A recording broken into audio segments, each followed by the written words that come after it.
ሰላም ሰላም እንዴት ናችሁ? ዛሬ የምናየው አክተርስ ኢን ኢንተርናሽናል ሪሌሽን የሚለውን ነው። ባለፉት ሁለት ፓርቶችን ሰርተናል ከግሎባል ቻፕተር 1። በዛሬው ደግሞ የምናየው አክተርስ ኢን ኢንተርናሽናል ሪሌሽንስ የሚለውን ነው። ኢንተርናሽናል ሪሌሽን ላይ አክተሮች እነማን ናቸው የሚለውን እናያለን። who are the major the actor of international relations? ኢንተርናሽናል ሪሌሽን ላይ አክተሮች እነማን ናቸው? the participant in international relation often called actors ተብለው ይጠራሉ ማለት ነው። ኢንተርናሽናል ሪሌሽን ላይ የሚሳተፉት አክተር ተብለው ይጠራሉ። አክተር have a great influence on the relationship between nation and on world affairs ነው። አክተርስ ብለን የምንጠራቸው እንግዲህ ትልቅ የሆነ ተጽዕኖ ፈጣሪ ናቸው ዊዝን ወርልድ ማለት ነው። የዓለማችን ላይ የኤኒ ሪሌሽን ላይ ተጽዕኖ መፍጠር የሚችሉ አክተርስ ብለን እንጠራቸዋለን። ዜር አር ቱ ሜጀር አክተር ኢንተርናሽናል ሪሌሽን፣ ሁለት አክተሮች አሉ። እነሱም ስቴት እንደ ነን ስቴት አክተርስ ናቸው።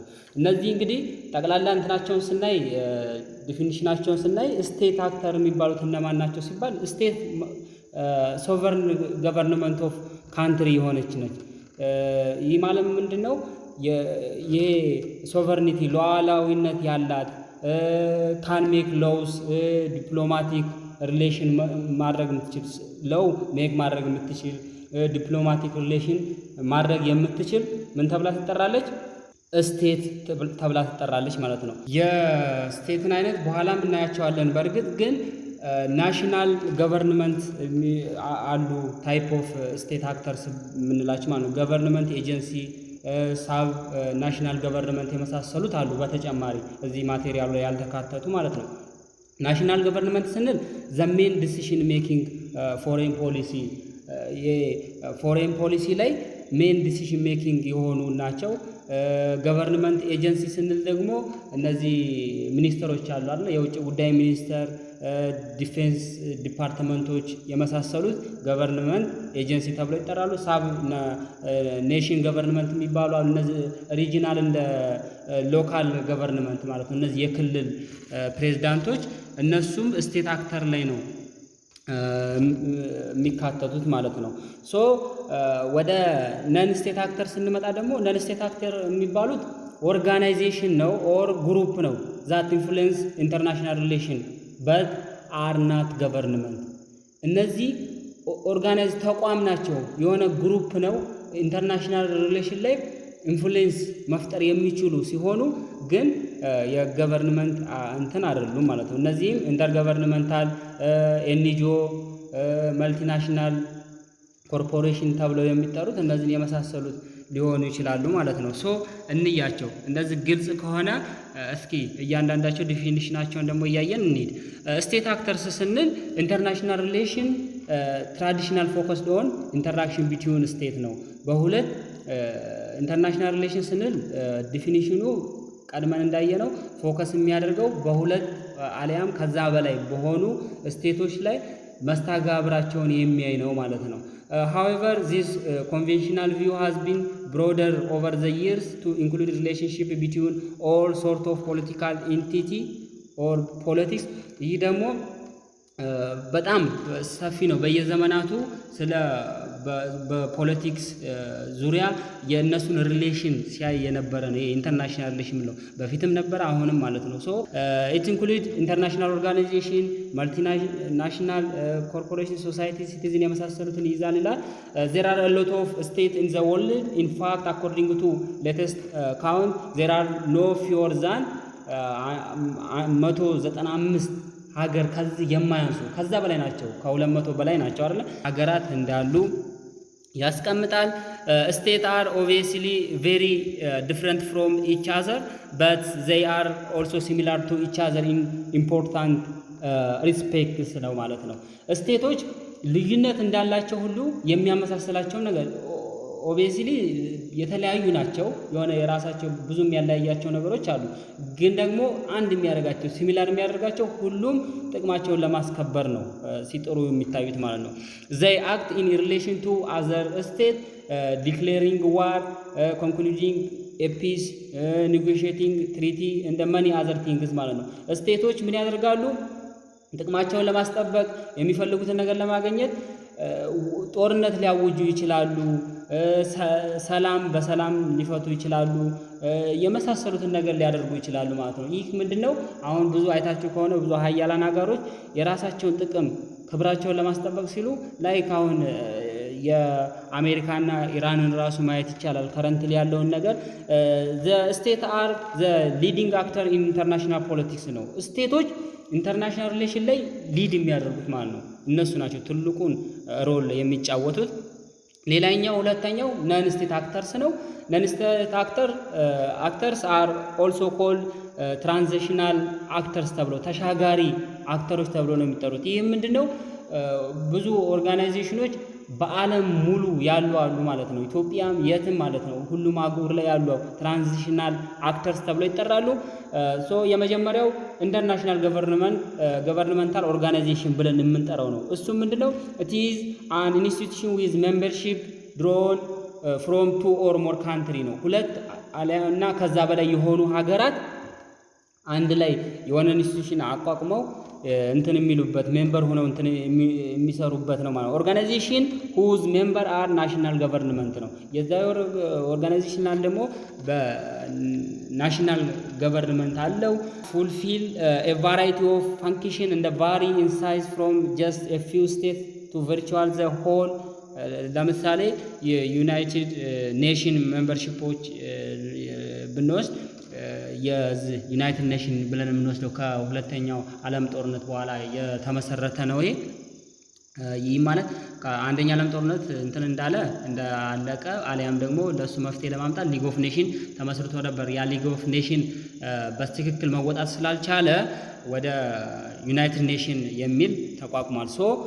ኢንተርገቨርንመንታል ኦርጋናይዜሽን ስር የሚመደቡት ላይክ እንደ ዩናይትድ ኔሽን፣ ወርልድ ባንክ የመሳሰሉት ነገር IMF ተብሎ የሚጠራው ኢንተርናሽናል ሞኔታሪ ፈንድ ተብሎ የሚጠራው እሱም እዚህ ውስጥ ይካተታል እና የተለያዩ ብዙ አሉ። ናሽናል ገቨርንመንታል ኦርጋናይዜሽን ስንል ደግሞ ሁለተኛው ኢንተርናሽናል ኦር ኤንጂኦ ብለን የምንጠራው አር ኢሴንሻሊ ነን ፕሮፊት ፕራይቬት ኦርጋናይዜሽን ዛት ኢንጌጅ ኢን ኤ ቫራይቲ ኦፍ ኢንተርናሽናል አክቲቪቲ ነው። ይህ ደግሞ ለምንድነው ለፕሮፊት ፍለጋ ሳይሆን እንደዚህ ቮለንተሪ ቻሪቲ የሚሰሩ ናቸው ማለት ነው። ኤምኤስቲ ኦርጋናይዜሽኖች አሉ። እነዚህ በጎ አድራጊዎች ኢንተርናሽናል ላይ የሚያደርጉ ኢንተርናሽናል ኮሚቴ ፎር ሬድ ክሮስ፣ እነዚህ ቀይ መስቀል ተብለው የሚጠሩት እነዚህ የመሳሰሉት ደግሞ ኤንጂኦ ኦር ነን ገቨርንመንታል ኦርጋናይዜሽን የሚለው ላይ ይመደባሉ ማለት ነው። ሶስተኛ ላይ ነን ስቴት አክተር ላይ ያለው መልቲ ኮርፖሬሽን ብለን የምንጠራው ነው። ይህ ደግሞ መልቲ ኮርፖሬሽን ብለን የምንጠራው ኮንትሪቢዩት ሲግኒፊካንትሊ ቱ ኢንተርናሽናል ሪሌሽን ላይ ትልቅ አስተዋጽኦ ያለው ነው። ኢት ኢዝ ቢዝነስ ኢንተርፕራይዝ ዛት ኢንጌጅ ኢን ፎሬን ዳይሬክት ኢንቨስትመንት እንደ ዛት ዎንስ ኦር ኮንትሮል ቫሊዩ አድ አክቲቪቲስ ኢን ዘ ሞር ዛን ዋን ካንትሪ ነው ማለት ነው። ይህ ደግሞ ዳይሬክትሊ እዛ ኤሪያ ላይ ኢንቨስት አድርጎ ያችን ሀገር የሚጠቅም ነው ማለት ነው። እንደገና ደግሞ አንዲት ሀገር ላይ ብቻ ሳይሆን በብዙ ሀገራት ላይ ያለ ድርጅት ወይም ደግሞ ኢንቨስት የሚደረግ ነው ማለት ነው። ለምሳሌ አሁን ፎር ኤግዛምፕል ኮካኮላን ብንወስድ ሄድ ኳርተሩ የት ነው? አትላንታ ነው። አትላንታ ዩኤስኤ ውስጥ ነው ያለው። በኦቨር 200 ካንትሪ ነው ያለው ማለት ነው። ከ200 ሀገራት በላይ ላይ ይሄ ድርጅት አለ ማለት ነው። ይሄ መልቲ ኮርፖሬሽን ስንል አንድ ቦታ ሊሆን ይችላል ሄድ ኳርተሩ፣ ግን ብዙ ቦታ ላይ ይኖራል ማለት። እነዚህ ምን ብለን እንጠራቸዋለን? መልቲ ናሽናል ኮርፖሬሽን ብለን እንጠራለን። አሁን ቶዮታንም መውሰድ እንችላለን። ቶዮታ የጃፓን ነው፣ ግን የትም አለ ደግሞ የእሱ ኢንስቲትዩሽን ኦርጋናይዜሽን ማለት ነው። ብዙ ሀገራት ላይ አለ። ማይክሮሶፍትንም መውሰድ እንችላለን ማለት ነው። ሌላኛው ሌቨልስ ኦፍ አናላይሲስ ኢንተርናሽናል ሪሌሽን ብለን የምንጠራው ነው። ይህ ደግሞ ኢንተርናሽናል ፊኖሚና አር አናላይዝድ አኩሪንግ ኦን ሰቨራል ሌቨል ኦፍ ሂውማን አክቲቪቲ። ይህ ደግሞ በዓለማችን ላይ ወይም ኢንተርናሽናል ሪሌሽን ላይ ኢንዲቪጁዋል አለ። እነዚህ ሌቨል ኦፍ አናላይሲስ ተብለው የሚጠሩት ኢንዲቪጁዋል፣ ስቴት ሌቨል፣ ግሩፕ ሌቨል እና ሲስተም ሌቨል ናቸው። የነዚህን ዊዝን ኢንተርናሽናል ሪሌሽን ላይ እነሱ የሚያደርጉትን የነሱን ቢሄቨር በቃ አክት የሚያደርጉት የእነሱን ነው ጀነራሊ የሚያሳየን ማለት ነው። አስ ኢንዲቪጁዋል ምን ይመስላል፣ አስ ግሩፕ ኢንተርናሽናል ሪሌሽን ላይ ምን አይነት ኢንፍሉዌንስ ያደርጋሉ፣ ስቴቶችም እንደዛው እና ሲስተም ሌቨል የሚለውን እንየው። እስኪ ወደ ዲቴል ዲፊኒሽኑን ከማየታችን በፊት በአጭሩ ስነግራችሁ ኢንዲቪጁዋል ሌቨል ምንድነው ስንል ፎከስ የሚያደርገው የአንድ ፐርሰናል ወይም ደግሞ የአንድ ሊደርን ዲሲሽን ሜኪንጉ እንዴት ይመስላል፣ ፐርሰናሊቲው፣ ብሊቭ፣ ፐርሰፕሽን ኦፍ አባውት ኢንዲቪጁዋል ሊደር ማለት ነው። እንዴት ነው ወርልድ እንትን የሚለው አመለካከቱ ማለት ነው። ስለ ወርልድን ወይም ኢንተርናሽናል ሪሌሽን የሚረዳበትን እሱን ነገር ነው የሚያሳየው። አሁን ለምሳሌ ፕሬዚዳንቶች ሊሆኑ ይችላሉ፣ ፕራይም ሚኒስተሮች፣ ዲፕሎማቶች ሊሆኑ ይችላሉ ማለት ነው። ግሩፕ ስንል ደግሞ እነዚህ ፖለቲካል ፓርቲ የሆኑ ናቸው። በኋላ እናያቸዋለን። ያው እንትን ላይ አሁን የአንድ ሀገር ውስጥ ላይ ፖለቲካል ፓርቲ፣ ሚሊተሪ ዲፓርትመንቶች የተለያዩ ይመስላሉ፣ የተለያዩ የመሳሰሉ አሉ። እነዚህም ለአንዲት ሀገር ተጽዕኖ መፍጠር የሚችሉ ናቸው ዊዝ ኢንተርናሽናል ሪሌሽን ማለት ነው። ስቴት ስንል ደግሞ ስቴት ሉክስ ኦፍ ሃው ስቴት ካራክተሪስቲክስ ነው። የስቴትን ካራክተር እንዴት ነው ፖለቲካል ሲስተም ላይ፣ ኢኮኖሚ ኮንዲሽን ላይ፣ በካልቸር፣ በናሽናል ኢንተረስት ይሄ ሀገራዊ ጥቅምን ማስጠበቅ ላይ እሷ ያላት ካራክተር አንዲት ስቴት ምን ይመስላል የሚለውን ነው። ሲስተም ሌቨል የሚለው ደግሞ ፎከስ የሚያደርገው ምንድነው? እሱ ፎከስ የሚያደርገው ኢንተርናሽናል ሲስተሙ አሴ ሆል ነው፣ አሴ ወርልድ ነው ማለት ነው። ሶ ለምሳሌ ዲስትሪቢዩሽን ፓወር አማውንት ስቴት ምን ይመስላል፣ ግሎባል ስትራክቸሩ ምን ይመስላል የሚለውን ነገር ነው የሚያሳይ ማለት ነው። እስኪ እንያቸው።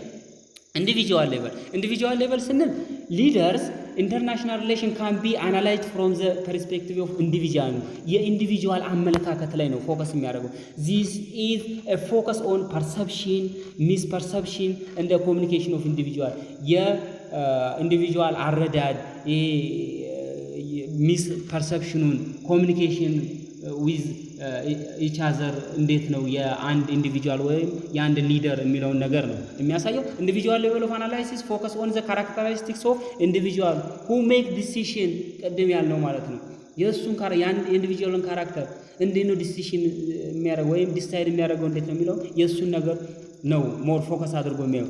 ዘ ፓርቲኩላር ማይንድ ሴት እንደ ፐርሰፕሽን ኦፍ ፖለቲካል ሊደርስ እንደ ኪ አክተርስ ማየት ኢንፍሉዌንስ ዘር ዲሲሽን እንደ ቢሄቨር ነው ማለት ነው። ሶ ፎር ኤግዛምፕል ማንዴላን መውሰድ እንችላለን። ፎር ኤግዛምፕል ማንዴላስ ኤክስፒሪየንስ አስ ፖለቲካል ፕሪዝነር እንደ አንቲ አፓርታይድ አክቲቪስት ሲግኒፊካንትሊ ሼፕድ ሂዝ አፕሮች ቱ ኢንተርናሽናል ሪሌሽን አፖን ቢካም ፕሬዚዳንት ኦፍ ሳውዝ አፍሪካ ኢን ሜይ 10 1994 ነው አይደለ? የሳውዝ አፍሪካ ፕሬዚዳንት ነው የተሾመው ከ27 ዓመት በኋላ 27 ዓመት እስር ቤት ቆይቷል። እስር ቤት የቆየበት ምክንያት ምንድነው? አፓርታይድ አክቲቪስቶች የሚባሉ አሉ። አፓርታይዶች ምንድነው? ነጮች ጥቁሮችን ኢግኖር የሚያደርጉ እኛ የተለየነን ብለው እነሱን ሱፐረር፣ ጥቁሮች ኢንፌሪየር አድርገው የሚያዩ ማለት ነው። በጣም ዝቅ አድርገው አውርደው የሚያዩ ናቸው ማለት ነው። ሶ ይህን ነገር ደግሞ ማንዴላ በጣም ነበር የሚቃወመው። ሶ በዚህ ምክንያት ለ27 ዓመት እስር ቤት ቆይቶ ከ27 ዓመት በኋላ የሳውዝ አፍሪካ ምን ሆኗል? ፕሬዚዳንት ሆኗል ማለት ነው። ሂዝ ኮሚትመንት ቱ ሪኮንሲሊዬሽን ፎርጊቭነስ እንደ ፒስፉል ትራንዚሽን ፍሮም አፓርታይድ ቱ ዲሞክራሲ ኤርንድ ሂም ኢንተርናሽናል አክሌም እንደ ሄልፕ ትራንስፎርም ሳውዝ አፍሪካ ኢሜጅ ኦን ዘ ወርልድ ስቴጅ ማለት ነው። ሳውዝ አፍሪካን በጣም ነው እውቅና የሰጣት ማለት ነው። በማንዴላ በአንድ ኢንዲቪጁዋል ሊደር ምክንያት ሀገሩን በጣም ነው እንትን ያላት። ምክንያቱም ይህን አፓርታይድ ሲስተምን በመቃወሙ። ሶ ማንዴላ እንደውም ብዙ ጊዜ ከማንዴላ ጋር ተያይዞ አንድ መምህር ነበሩትና መምህሩ በጣም ነው የሆነ እንዴት ነው ነጭ ናቸውና ራሳቸውን እንደ ሱፐሪየር አድርገው ነው የሚያዩት እና ጥቁሮችን በጣም ይጠላሉ። እና የሆነ ጊዜ ምግብ አሊያም ካፌ ይገናኛሉ። መምህሩ ቅድሚያ ገብተው ነበር። ማንዴላ ይመጣል። ማንዴላ ሲመጣ ቁጭ ሲል ማንዴላ እንዴት አሳማና ርግብ አንድ ላይ ይመገቡ ዘንድ እንዴት ይሆናል ምናምን ነገር ብሎ ሲያናገረው ማንዴላ ምን ያለ በጣም አክቲቭ ጂነስ ስለነበረ መምህር አያስቡ በርር ሄዳለሁ አሉ። ያነጩ እሱን ራሱን እንደ ርግብ ማንዴላ እንደ አሳማ አድርጎ ነበር ያሰበው ማለት ነው። ይሄ ብቻ አይደለም፣ ኢቭን ክላስ ውስጥ ራሱ እሱን በቃ ጂነስ እንዳል አይደለ እሱን እንትን ለማለት ምን ይለው ነበረ? የሆነ ኤግዛምፕል ይሰጠዋል። ማንዴላ ገንዘብ በሻንጣ ሙሉ ብታገኝ እና ደግሞ ጥበብ ብታገኝ የትኛውን ትመርጣለህ ይለዋል። ማንዴላ ገንዘቡን ይለዋል። መምህሩ ደግሞ ምን አይነት ሞኝ ሰው ነው ማለት እንዴት ጥበብን ትተህ ገንዘብን ትመርጣለህ ምናምን ሲለው እኔ ብሆን አለ መምህሩ፣ እኔ ብሆን ግን ጥበቡን ነው የምመርጠው ይለዋል ለማንዴላ። ማንዴላም አይ መምህር ልክ ነው፣ ሰው የሌለውን ነው የሚመርጠው አላቸው። ጥበብ እንደሌለው እየነገረው ነው ማለት ሶ ማንዴላ በጣም አክቲቭ የሆነ በዓለማችን ላይ እንደውም አስ ኢንዲቪጁዋል አናላይሲስ ስናይ ጉድ ኤግዛምፕል ነው ማለት ነው የእሱን ማየት። ሁለተኛው ዘ ግሩፕ ሌቨል ነው። ግሩፕ ሌቨል ስንል ኢንተርናል ግሩፖች ናቸው። ቅድም መጀመሪያ እንዳነሰማ ግሩፕ ሌቨል አናላይሲስ ውድ ትራይ እንደ ብሬክ ዘ አናላይሲስ ዳውን ኢንቱ certain kind of group, how they related to the state level and where they position themselves with respect to the global dimension of the issue ነው they are dealing with ነው ማለት ነው። እነዚህ ደግሞ ሀገራቸውን ወክለው ለአንዲት ሀገር አሁን ኢትዮጵያ ያለች ለኢትዮጵያ የተለያዩ ግሩፖች አሉ ዊዝን ኢንተርናል ማለት ነው። እነሱ የሚያደርጉት ተጽዕኖ ነው። ሶ a group level analysis focus on the foreign policy would look for example at the role of lobbying group in the way influence in national decision making on an issue. This focus on group inside a country such as political parties, military interest group, media, public opinion የመሳሰሉት አሉ ማለት ነው። እነዚህ አሁን ኢትዮጵያ ውስጥ ያሉት ፖለቲካል ፓርቲዎች ለኢትዮጵያ ዊዝን ኢንተርናሽናል ሪሌሽን ተጽዕኖ ለመፍጠር ኢንፍሉዌንስ ለማድረግ አስተዋጽኦ አላቸው። ሚሊተሪ አሁን ድንበር ወይም የሆነ ጥቅሟ እንዲነካ ሲመጣ ኢንፍሉዌንስ አድርገው ያንን ጥላት በመከላከል የአንዲትና ሀገር ሉዓላዊነቷን ያስከብራሉ ማለት ነው።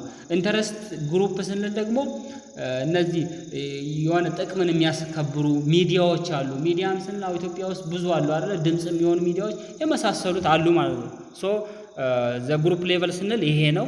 ስቴት ሌቨል እንግዲህ ቶሎ የምንሄደው ቀድመንም አይተነዋል ኦልሬዲ ኢንትሮዳክሽኑን። ስቴት ሌቨል ስንል ደግሞ ካንትሪ ካራክተሪስቲክስ ነው ማለት ነው። የአንዲት ሀገር ካራክተሪስቲክሷ ዊዝን ፖለቲካል ኢኮኖሚካል ኮንዲሽን ሊሆን ይችላል ብለን ያነሳናቸው ቅድም ማለት ነው።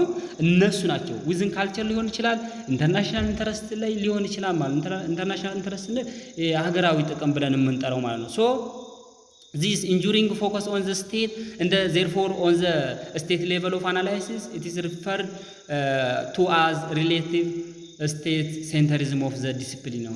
state centrism የሆነ ነው ማለት ነው። እዚህ ላይ ጥናቱ የሚሰራው from this perspective the state acts as arena in which the state of official politician and the decision makers operate. This state is being the main location of power within the international sphere ነው ማለት ነው። ሶ ይህንን ፎከስ የሚያደርገው ወይም የሚያየው ምን ላይ ነው? እንዴት ነው ስቴት ካራክተር የምታደርገው ወይም ቢሄቭ የምታደርገው ከፖለቲካል ሲስተሙ ጋር ተያይዞ ቅድም እንዳነሰነው ኮንዲሽን ኢኮኖሚክ ኮንዲሽኑ ጋር ተያይዞ የሚለውን ይህንን ነው የሚያሳየን ማለት ነው። ሲስተም ሌቨል ስንል ደግሞ ግሎባል ስትራክቸሩን ነው ቅድም ያነሳ ነው። ይህ ከንትን ጋር ተያይዞ አሴሆል ነው። ኢንተርናሽናል ሲስተምን አሴሆል ነው። ለምሳሌ ኢንክሉዲንግ ዲስትሪቢዩሽን ፓወር አማንግ ስቴት የመሳሰሉትን ግሎባል ስትራክቸሩን ነው አናላይዝ የሚያደርግ ማለት ሶ ዚስ ሌቨል ፎከስ ኦን ዘ ኢንተርናሽናል ሲስተም ላይ ነው ፎከስ የሚያደርገው። ሲስተም ሌቨል አናላይሲስ ኤግዛማይን ስቴት ቢሄቪየር ባይ ሉኪንግ አት ዘ ኢንተርናሽናል ሲስተም ላይ ያላትን ቢሄቪየር የምታደርገውን ኤግዛማይን ያደርጋል። ኢን ዚስ ሌቨል ኦፍ አናላይሲስ ዘ ኢንተርናሽናል ሲስተም ኢዝ ዘ ኮዝ። ኢንተርናሽናል ሲስተሙ ኮዝ ሲሆን ስቴት ቢሄቪየሩ ደግሞ ኢፌክት ሪዛልት ይሆናል ማለት ነው። ካራክተሪስቲክስ ኦፍ ዘ ኢንተርናሽናል ሲስተም ኮዝ ስቴት ቱ ቢሄቭ ዘ ዌይ ዘ ዱ እንደ ሄልፕ ዲተርማይን ዘ ፓተርን ኦፍ ኢንተራክሽን አማንግ ዘ አክተርስ ኢን ዘ ሶሻል ኢኮኖሚክ ፖለቲካል። ቅድም ያለው እንዴት ነው ፖለቲካል ላይ ሶሻሉ ላይ ኢኮኖሚው ላይ ኢንተራክት የሚያደርጉት የሚለውን ነገር ያህል አናላይሲስ ያደርጋል። ቼንጅ ኢን ዘ ኢንተርናሽናል ሲስተም ዊል ኮዝ ቼንጅ ኢን ስቴት ቢሄቪየር ካን ቢ አይዘር ግሎባል ኦር ሪጂናል ኢን ስፓን። ይህ ደግሞ ምንድን ነው?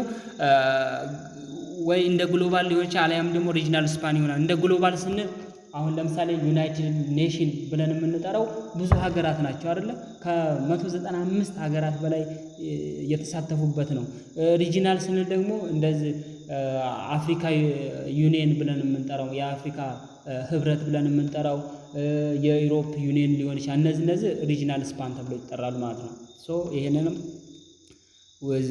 ሲስተም ሌቨል ላይ ያለ ነው ማለት ነው። ሲስተም ሌቨል አናላይሲስ አዶፕትድ ኢንሴንሻሊ ቶፕ ዳውን አፕሮች ቱ ስታዲ ኢንተርናሽናል ሪሌሽን ፎር ኤግዛምፕል ኢሹ ኦፍ ኢንተርዲፔንደንሲ፣ ግሎባላይዜሽን፣ ኖርዝ ሳውዝ ጋፕ፣ ኢንተርናሽናል ኦርጋናይዜሽን የመሳሰሉትን እነዚህን ያያል ማለት ነው ሲስተም ሌቨል አናላይሲስ። ቀጣይ ስትራክቸር ኦፍ ኢንተርናሽናል ሲስተም የሚለውን እናያለን። ስትራክቸራል ኢንተርናሽናል ሲስተም አንድ 3 ፖይንቶች አሉ። ዩኒ ፖላር ሲስተም ስንል አንድ ዶሚናንት የምታደርጋው፣ ባይፖላር ሲስተም ስንልም እንደዛው ነው። ቀጣይ ይሄኛውን እናያለን በቀጣይ ፓርት።